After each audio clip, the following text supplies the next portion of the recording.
Woman pulled a lobster out of the water. She carefully removed all the meat from the lobster. Then she tossed the empty shell back into the water. In no time, she prepared a fresh lobster sashimi. To everyone's amazement, the shell-less lobster kept moving in the water. No one expected this lowly dishwasher to have such incredible knife skills. It turned out the woman was actually a legendary chef, but she chose to work as a dishwasher in a small restaurant. She often faced criticism from other chefs for being too slow. Meanwhile, in the private dining room, a food critic was waiting. The manager desperately needed an assistant for side dishes.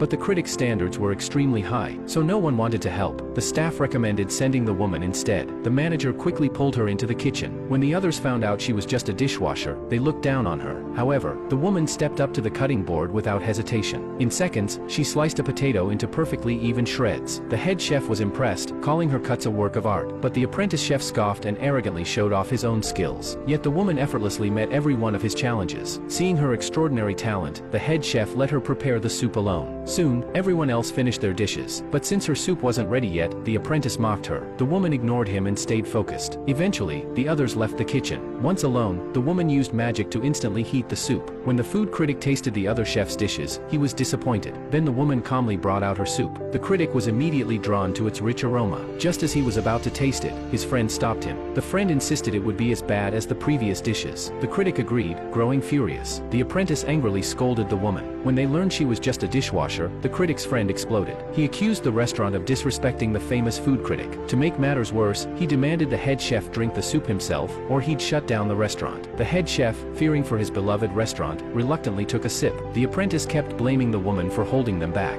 But then the head chef's eyes widened in amazement. He exclaimed that it was the most delicious soup he'd ever tasted.